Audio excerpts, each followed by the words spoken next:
All right, now we are going to go ahead and do a conversion ad. So, same process as last time. And this is where you'll be getting into like the manual bidding, and I explained in the overview how you can apply all these concepts. What we're gonna do is go for, I think I said on the first audience that we refined to, we could do an add to cart ad for that interest, right? So 25 to 34. And let's say like 25 to 34-year-olds were like I said, remember I said refine when you go to this step.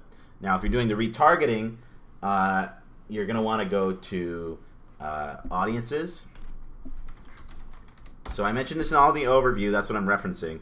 So if you're doing a refined, you're going to want to create a custom audience. And you're going to want to go to engagement and the people who've engaged with our Facebook page. And that's how you want to target them. So people who've engaged with your page, anyone who engaged with a post, or whatever that may be. So that's that. Now we are going to go back to where we were.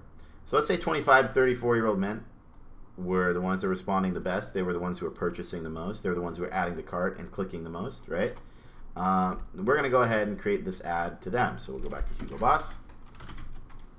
And we're going to start with add to cart because we don't know if we can get that many purchases per week. I just doubt it at this point. I don't think you're going to have enough conversion data. So maybe you want to do 100 and show advanced options. You're going to click down here. Conversion window. This is where I would say for a one-day click, this is how long it takes someone to do the conversion that you're asking. So if you're doing a purchase, it might take people 7 days to purchase the product. Adding to cart, however, I don't think it will take 7 days to get someone to add to cart. So I'm going to go with 1 day. And this is important. I don't usually use these down below. Use 1 day or 7 day. 7 day is how you optimize for people who purchase within the week. Now, what I want you to be understanding of this is that the conversion window is it's essentially Facebook checking back in to see how much it does at the manual bid level. So with a 7 day window, I will notice that a couple days you'll overspend a lot for ads, but then other days you'll spend like next to nothing. So 1 day click, I think for add to cart is safest for every situation. Now for purchase, you might want to go up to 7. If it's a high ticket item, then yes, you definitely want to go up to 7. But for 1 day clicks, it's like free plus shipping. It's like essentially any product under 30 bucks or 40 bucks even. But then you're going to go to manual bid, and we talked about how much per add to cart. Ignore this for now, but you're going to want to go to, like we said, I think $3 average, and we'd go continue.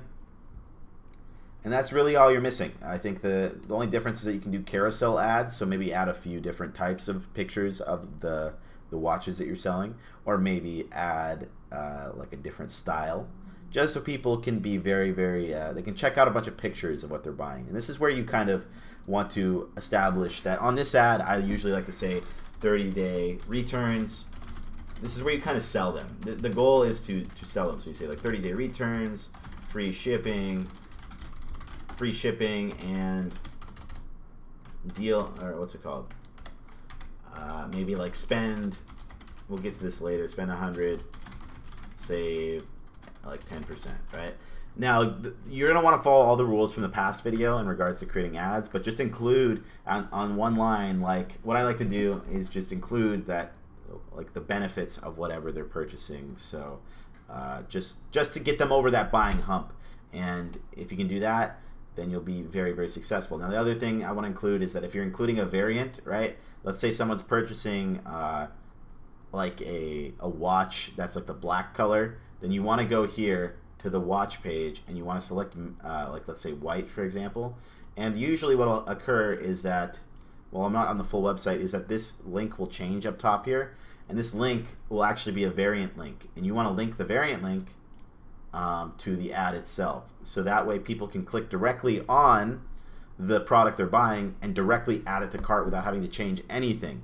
It's essentially to make the buying process as simple as possible. Now, that's all I really want to cover in this section. The only other thing is I should include is that you definitely want to put shop now, and you definitely want to make sure you're using conversion tracking. And that's it. All right, now you know how to make conversion ads.